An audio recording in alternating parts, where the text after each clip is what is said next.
ഒരു infertility ട്രീറ്റ്മെൻറ്റിൻ്റെ higher end പ്രൊസീജിയറാണ് IVF. ഒരു common man ആയാലും ഒരു IVF ട്രീറ്റ്മെൻറ്റ് എടുക്കുന്ന പേഷ്യൻ്റ് ആയാലും ഒരു IVF പ്രോസസ്സിൽ എന്തൊക്കെ നടക്കുന്നു എന്നുള്ളത് അറിഞ്ഞിരിക്കുന്നത് നല്ലതാണ്. അതേമാതിരി ഒരു IVF ട്രീറ്റ്മെൻറ്റ് എടുക്കുന്ന പേഷ്യൻറ്റ് എന്തൊക്കെ ഇൻഫർമേഷനാണ് ഒരു IVF പ്രോസസ്സിലൂടെ ഏതൊക്കെ സമയത്താണ് നമുക്ക് അവൈലബിൾ ആയിട്ട് വരേണ്ടതെന്നും പേഷ്യൻ്റ് അറിഞ്ഞിരിക്കേണ്ടതാണ്. ഞാൻ doctor ധന്യാണ്, senior embryologist, Mitera hospital. അപ്പോൾ ഒരു IVF എന്ന് പറഞ്ഞാൽ ഇൻ വിട്രോ ഫെർട്ടിലൈസേഷൻ എന്നാണ്. ഇൻ വിട്രോ എന്ന് പറഞ്ഞാൽ ശരീരത്തിൻ്റെ പുറത്ത് നടക്കുന്ന ഭാഗത്തിനെയാണ് നമ്മൾ ഇൻ വിട്രോ എന്ന് പറയുക. ഫെർട്ടിലൈസേഷൻ എന്ന് പറഞ്ഞാൽ കൂടിച്ചേർന്ന പ്രോസസ്സാണ് ഫെർട്ടിലൈസേഷൻ. അപ്പോൾ ഈ പ്രോസസ്സ് ശരീരത്തിൻ്റെ പുറത്ത് നടക്കുന്നതും അതുമൂലം വരുന്ന ഒരു എംബ്രിയോ ഫോർമേഷൻ നടക്കുന്ന പ്രോസസ്സിന് ആയതുകൊണ്ടാണ് നമ്മളതിനെ IVF എന്ന് പറയുന്നത്.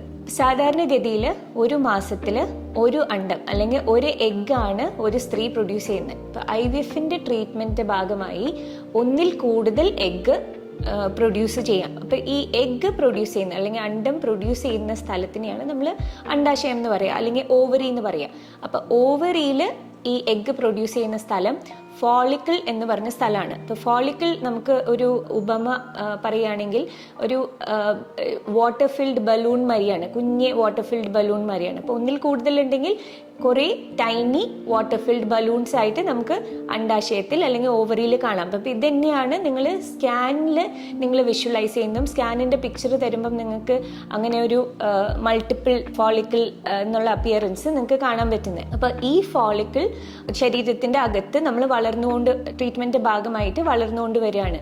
ഇതിനെ റീപ്രൊഡക്റ്റീവ് കൺസൾട്ടൻറ്റ് അല്ലെങ്കിൽ IVF സ്പെഷ്യലിസ്റ്റ് ഒരു നീഡിൽ വഴി ഈ ഫോളിക്കിലേക്ക് കടന്ന് ഫോളിക്കിളിലെ ഇപ്പോൾ ഈ ഫ്ലൂയിഡ് എന്ന് പറഞ്ഞത് അതിനെ ഫോളിക്കുലർ ഫ്ലൂയിഡ് എന്നാണ് പറയുക. ആ ഫോളിക്കുലർ ഫ്ലൂയിഡ് ആസ്പിറേറ്റ് ചെയ്യും. അപ്പോൾ ഫോളിക്കിളിൻ്റെ അകത്താണ് നമ്മൾ എഗ്ഗ് വളരുന്നത് അല്ലെങ്കിൽ അണ്ടം വളരുന്നത്. അപ്പം ഈ ഫോളിക്കുലർ ഫ്ലൂയിഡ് എടുക്കുന്നതോടൊപ്പം ആ ഫോളിക്കുലർ ഫ്ലൂയിഡിൽ എഗ്ഗ് ഉണ്ടാവും. ഈ ഫോളിക്കുലർ ഫ്ലൂയിഡ് നമ്മൾ ട്യൂബ്സ് ആയിട്ടാണ് IVF ലാബിലേക്ക് ഹാൻഡ് ഓവർ ചെയ്യുന്നത്. അപ്പം ഈ സ്റ്റേജ് മുതൽ ഇൻ വിട്രോ പാർട്ടാണ് തുടങ്ങുന്നത്. അതായത് ശരീരത്തിൻ്റെ പുറത്ത് നടക്കുന്ന സ്റ്റെപ്സാണ് ഇനി മുതൽ തുടങ്ങുന്നത്. അപ്പം ഈ ഫോളിക്കുലർ ഫ്ലൂയിഡ് നമ്മൾ സ്കാൻ ചെയ്ത് ആ സ്കാനിങ് ചെയ്യുന്നതിൽ നമ്മൾ എഗ്സ് കിട്ടുമ്പം എഗ്സിനെ പിക്ക് ചെയ്ത് മാറ്റിവെക്കുന്നു, വേറൊരു ഡിഷിലേക്ക് മാറ്റിവെക്കുന്നു. ഇതിനെ പറയുക OCR അല്ലെങ്കിൽ oocyte റിട്രീവൽ അല്ലെങ്കിൽ എഗ് പിക്കപ്പ്. ഇങ്ങനെ പല ടേംസിലും നമുക്ക് അറിയാൻ പറ്റും.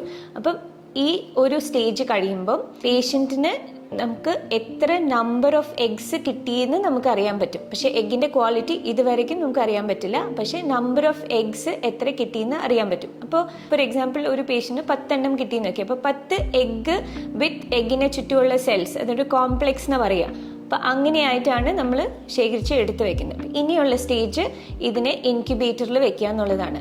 ഇനി നെക്സ്റ്റ് വരുന്നത് ICSIക്കുള്ള പ്രിപ്പറേഷനാണ്. അപ്പോൾ ICSI എന്ന് പറഞ്ഞതിൻ്റെ എക്സ്പാൻഷൻ ഇൻട്രാസൈറ്റോപ്ലാസ്മിക് സ്പേം ഇഞ്ചെക്ഷൻ ആണ്. ഇപ്പോൾ IVF പേഷ്യൻസ് ആണെങ്കിൽ ടേം മനസ്സിലായിട്ടുണ്ടാവും. ഇപ്പം ഇൻട്രാസൈറ്റോപ്ലാസ്മിക് എന്ന് പറഞ്ഞാൽ എഗ്ഗിൻ്റെ സൈറ്റോപ്ലാസത്തിൻ്റെ ഉള്ളിൽ ഇൻട്രാസൈറ്റോപ്ലാസ്മിക്. സ്പേം ഇഞ്ചെക്ഷൻ എന്ന് പറഞ്ഞാൽ സ്പേമിനെ എഗ്ഗിൻ്റെ സൈറ്റോപ്ലാസത്തിൻ്റെ ഉള്ളിലേക്ക് ഇഞ്ചെക്റ്റ് ചെയ്യുന്നു.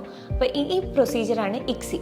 അപ്പോൾ ICSIക്ക് നമ്മൾ പ്രിപ്പറേഷൻ ചെയ്യണം. ഇപ്പോൾ എഗ് നമ്പേഴ്സ് നമ്മൾ ഓൾറെഡി കളക്ട് ചെയ്തിട്ട് നമ്മൾ വെച്ചിട്ടുണ്ട്, ഇൻക്യുബേറ്ററിൽ വെച്ചിട്ടുണ്ട്. ഇനി നമ്മൾ പ്രിപ്പയർ ചെയ്യാൻ പോകുന്നത് ICSIക്കാണ്. എഗ്ഗിന് ചുറ്റും സറൗണ്ടിങ് ആയിട്ടുള്ള സെൽസ് നമ്മൾ റിമൂവ് ചെയ്യണം. അപ്പോൾ ഇത് റിമൂവ് ചെയ്യുമ്പോഴാണ് നമുക്ക് എഗ്ഗിൻ്റെ ക്വാളിറ്റിയും മെച്യൂരിറ്റിയും നമുക്ക് അറിയാൻ പറ്റുക. അപ്പം ഈ മെച്യൂരിറ്റി എന്ന് പറഞ്ഞാൽ ഇപ്പം കിട്ടിയ എഗ്സ് എല്ലാം തന്നെ മെച്യൂർ ആവണമെന്ന് നിർബന്ധമില്ല.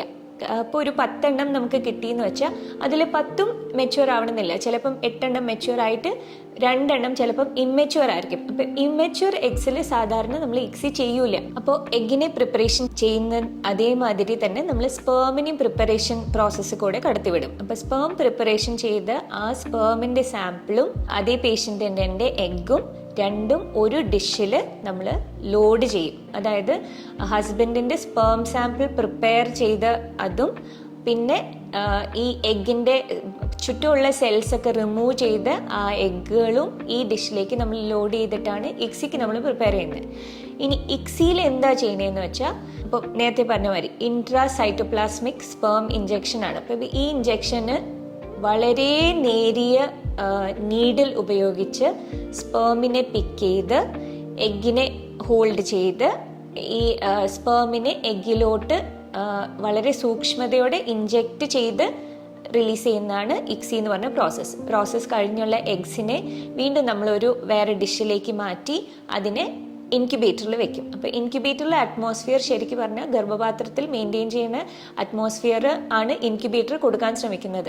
അപ്പോൾ അങ്ങനെ നമ്മൾ എഗ്ഗിനെ ഫർദർ കൾച്ചർ ചെയ്യാന്നാണ് പറയുക. അതായത് എഗ്ഗിനെ വളർത്താനായിട്ട് നമ്മൾ അനുവദിക്കുകയാണ്. അപ്പോൾ ഡേ 0, അതായത് ഫസ്റ്റ് ഡേ നമ്മൾ എഗ്ഗ് ആസ്പിറേഷൻ ചെയ്യുന്ന ദിവസം, അതേ ദിവസം തന്നെയാണ് നമ്മൾ ഇക്സി ചെയ്യുന്നത്. അപ്പോൾ ആ പ്രൊസീജിയർ അന്നത്തെ ദിവസം ഇൻക്യുബേറ്ററിൽ പോകുന്നത് വരെ ആ ഒരു പ്രൊസീജിയർ അന്ന് അവസാനിക്കും. നെക്സ്റ്റ് ഡേ, അതായത് ഡേ 1 നമ്മൾ ചെക്ക് ചെയ്യുക ഫെർട്ടിലൈസേഷൻ ആണ്. അപ്പം നെക്സ്റ്റ് ഡേ 1 നമ്മൾ എക്സ്പെക്ട് ചെയ്യുന്നത് കൂടിച്ചേരൽ പ്രോസസ്സാണ്. അപ്പം നേരത്തെ നമ്മൾ 10 തുടങ്ങിയത് 10 എഗ്സ് കിട്ടി, പക്ഷെ എല്ലാ 10 മെച്യൂർ ആവണമെന്നില്ല. അതിലെ 8 മെച്യൂർ ആയിരുന്നു. ആ 8 നമ്മൾ ഇൻജെക്ട് ചെയ്തു. അതേമാതിരി നമുക്ക് 8 ഫെർട്ടിലൈസ് ആവണമെന്ന് ഇതേമാതിരി നിർബന്ധമില്ല. അപ്പോൾ 8 പ്രോബബ്ലി ഒരു 6 ഫെർട്ടിലൈസ് ആയിന്ന് വെക്കുക. അപ്പോൾ 2 ഫെർട്ടിലൈസ് ആയതിൻ്റെ സയൻസ് കാട്ടിന്ന് വരില്ല. അപ്പോൾ ഈ 6 ഫെർട്ടിലൈസ് ആയതിൻ്റെ നമ്പറാണ് പിന്നെ നിങ്ങൾക്ക് നെക്സ്റ്റ് ഡേ അറിയേണ്ടത്. അത് ഫെർട്ടിലൈസേഷൻ കഴിഞ്ഞാലും ഗ്രോത്ത് കണ്ടിന്യൂസ് പ്രോസസ്സാണ്. ഫെർട്ടിലൈസ് ആയി കഴിഞ്ഞാൽ ഫെർട്ടിലൈസ് ആയ എഗ്ഗ് പിന്നെ 2 ഡിവൈഡ് ചെയ്യും. 2 അത് 4 ആവും. അങ്ങനെ ഡേ 2, അതായത് അടുത്ത ദിവസം സെക്കൻഡ് ഡേ ആവുമ്പോഴേക്കും നമുക്ക് 4 cells, ബിറ്റ്വീൻ 4 to 6 cells ആയിട്ട് നമുക്ക് കിട്ടുന്നതാണ് ഗുഡ് ക്വാളിറ്റി ആയിട്ട് നമ്മൾ കൺസിഡർ ചെയ്യുന്നത്. അതിനുശേഷം നെക്സ്റ്റ് ഡേ വീണ്ടും ചെക്ക് ചെയ്യുമ്പം നമുക്ക് ഈ 4 എന്നുള്ളത് പിന്നെ അത് 6 ആയി പിന്നെ 8 ആവണം. അപ്പോൾ ഒരു ഡേ 3 ആവുമ്പോഴേക്കും ഒരു 8 cell ആൻഡ് അബവ് 8, 10 അവിടുന്ന് അങ്ങോട്ട് മുകളിലേക്കുള്ള നമ്പർ സെൽസ് ആണ് നമ്മൾ ഗുഡ് ക്വാളിറ്റി ആയിട്ട് കൺസിഡർ ചെയ്യുന്നത്. അപ്പം നമ്പർ മാത്രമല്ല, അതിന് വേറെ പല ഫീച്ചേഴ്സും ഉണ്ടാവും. നമ്മളൊരു എംബ്രിയോനെ ഗുഡായിട്ട് നമ്മൾ ഗ്രേഡ് ചെയ്യാനായിട്ട്. അപ്പോൾ ബേസിക്കലി ഒരു ഡേ 3 ആവുമ്പോഴേക്കും നമുക്ക് കിട്ടിയ എംബ്രിയോസ്, ഇപ്പം നമുക്ക് 10 തുടങ്ങി 8 ഇൻജെക്ട് ചെയ്തു, അതിലെ 6 ഫെർട്ടിലൈസ് ആയി. 6 എംബ്രിയോ ഇനി ഉണ്ടായാൽ ആ 6 എംബ്രിയോ എത്ര ഗുഡ് ക്വാളിറ്റി ആണ്, എത്ര മോഡറേറ്റ് ആണ്, എത്ര പുവർ ആണെന്നുള്ളത് നിങ്ങൾ ആക്ച്വലി മനസ്സിലാക്കണം. അപ്പം അതിൽ നിന്ന് നമുക്ക് എത്ര നമുക്ക് യൂട്ടിലൈസ് ചെയ്യാൻ പറ്റും എന്ന് നിങ്ങൾക്ക് മനസ്സിലാക്കാം. സോ ഈ ഡേ 3 കഴിഞ്ഞാൽ വീണ്ടും നമുക്ക് കൾച്ചർ ചെയ്യാം. നമുക്ക് വീണ്ടും കൾച്ചർ ചെയ്യുന്ന പ്രോസസ്സിന് നമുക്ക് ബ്ലാസ്റ്റോസിസ്റ്റ് കൾച്ചർ എന്ന് പറയാം. അത് up to day 5 to day 6 വരെ ഒരു IVF ലാബിന് കൾച്ചർ ചെയ്യാൻ പറ്റും, അതായത് ഗ്രോ ചെയ്യാൻ പറ്റും. അതിന് ശേഷമുള്ള ന്യൂട്രീഷൻ സത്യം പറഞ്ഞാൽ ഇൻ വിട്രോ പാർട്ടിന് നമുക്ക് സപ്പോർട്ട് ചെയ്യാനുള്ള പ്രോസസ്സ് ഇല്ല. സോ അതിനെ ഗ്രോ ചെയ്യുകയാണെങ്കിൽ തന്നെ up to day 5 or day 6 വരെയാണ് നമുക്കൊരു IVF ലാബിന് കൾച്ചർ ചെയ്യാൻ പറ്റുക.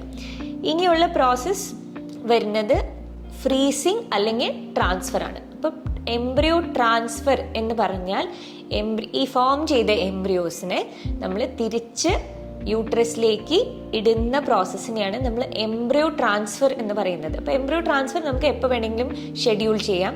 ഒന്നില്ലെങ്കിൽ ആ റണ്ണിങ് സൈക്കിൾ, അതായത് നിങ്ങൾ ആസ്പിറേഷൻ ചെയ്ത ആ സൈക്കിളിൽ തന്നെ നിങ്ങൾക്ക് ട്രാൻസ്ഫർ വരികയാണെങ്കിൽ അതിനെ ഫ്രഷ് എംബ്രിയോ ട്രാൻസ്ഫർ എന്ന് പറയും.